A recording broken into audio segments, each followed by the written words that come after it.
Guys, you might not believe this, but both Stephen A. Smith and Paul Finebaum have managed to be wrong about the same person and the same man in the same situation. Let's talk about what both Stephen A. Smith and Paul Finebaum had to say about Kalen DeBoer at Alabama and what he's facing in 2026, and even going so far as to suggest that they should move on from him being head coach. And all that's coming up after the bumper.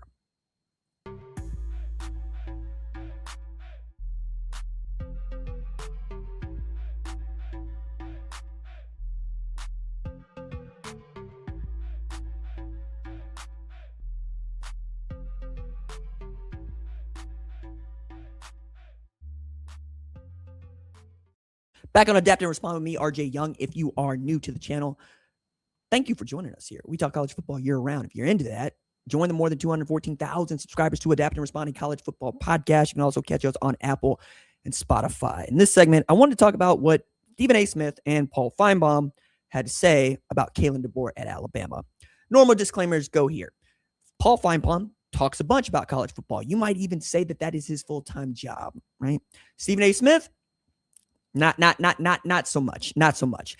It's really interesting anytime you get to hear Stephen A. talk about a sport that he does not normally follow or cover.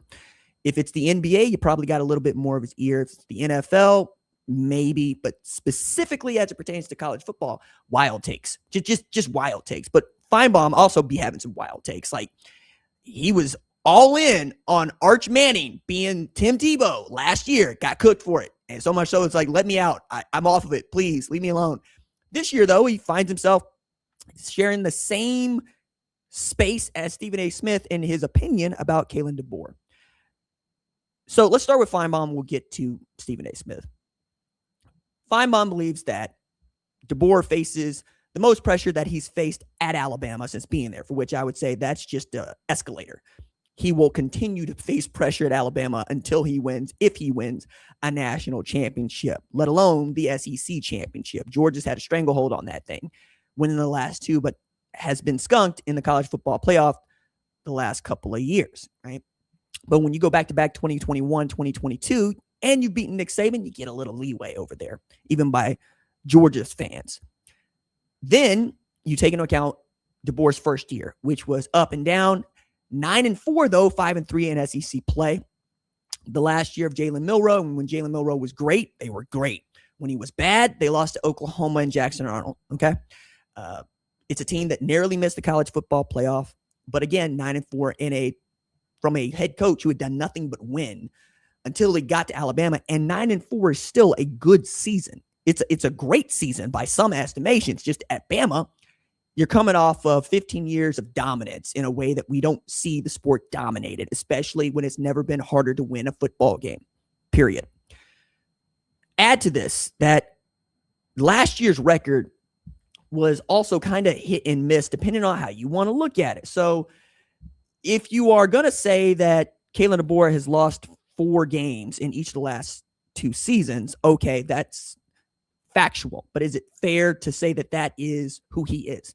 Losing by 35 to Indiana in the Rose Bowl is a bad look, but not in comparison to Oregon getting absolutely destroyed. Okay, Miami not really being in that game. Nobody really, aside from Ohio State, pushed Indiana into the deep water in the postseason.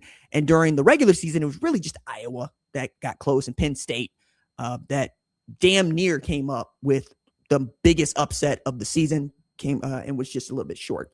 Add to this, the Big Ten has put a stranglehold on the national championship game. Not only have they have won the last 3, but they boxed the SEC out of each of the last 3 national championship games.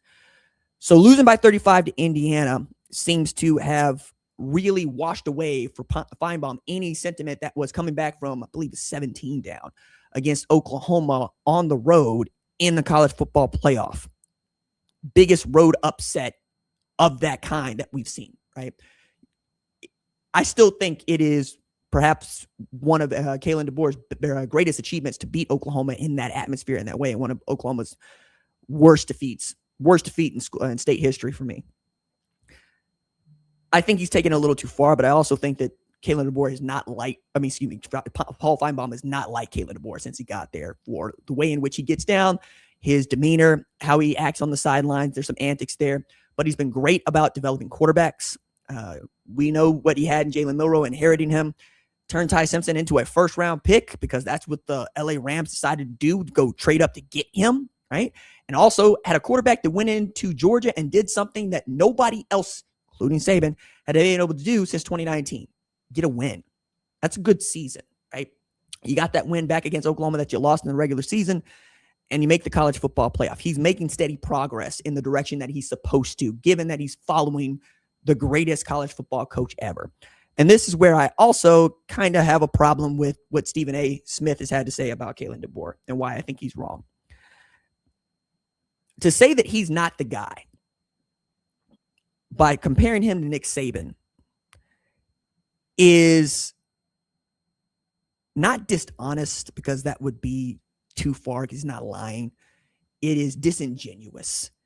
To bring up Nick Saban's record in comparison to anybody else's record that is coaching college football today is insensitive. It's insensitive because seeing a guy that's won 7 national championships, 6 at Alabama since 2009, and then who would you pick to follow him? So this is the other reason I think Stephen A. Smith is wrong. One of the things I always ask a fan when they tell me they want their head coach fired or they think somebody else should do the job is, who are you going to go get? And be reasonable, right? Because Alabama ain't going to go get Ryan Day any more than Michigan was able to go get Kalen DeBoer when he was, by the way, a very high commodity, right? Be reasonable. You're not going to go get Kirby Smart to coach Alabama. That's not happening. He is where he is. Kurt Cignetti is staying at Indiana. I can keep going down the list. Marcus Freeman is staying at Notre Dame. Who are you going to go get? So normally what you start doing is talking about guys that don't have jobs or guys that have jobs looking to move up. And guys that have jobs looking to move up, they're already in it right now, and they're not going to be any better than Kalen DeBoer is. Like, think about Alex Galesh coming from South Florida to Auburn. Let's see how good that is, right? Or for me, the two that he brought up, I just laughed at. Jimbo Fisher and Brian Kelly. 2 guys that did coach in the SEC, 2 guys that had big contracts in the SEC. But Jimbo Fisher got paid $80 million to go home and mow his lawn. And yeah, he would probably like to get back into coaching, but not enough to like give up the buyout. Brian Kelly's going to be in a booth for CBS. And yeah, he would like to get back into coaching, I'm sure. But neither one of those guys has coached a team to a national championship in the SEC, although Jimbo Fisher did at Florida State. Brian Kelly left Notre Dame, even though he got to a national championship game with that program, because he didn't think he could get the players necessary to win a national championship at Notre Dame. So he went to LSU, where he got run out on a rail. I'm saying that for those of you that agree with Stephen A. Smith and Paul Finebaum that Kalen DeBoer is not the guy, I need you to be very clear about who is, because it ain't Lane Kiffin. He never came up as a thought. That's you want to invite those problems in, right? Again, all the guys that you want to go get, they got good jobs. They're not going anywhere. So you risk running a guy off that is putting you on track to winning a national championship. Maybe not at the clip that Nick Saban had you going at, but remember, 2007 wasn't a great year for Nick Saban. 2008 was a little bit better than 2009. All of a sudden, it started to hit. This is his 3rd year. Perhaps you should give it a minute. And maybe don't listen to guys that don't talk about college football all the time to get college football opinions.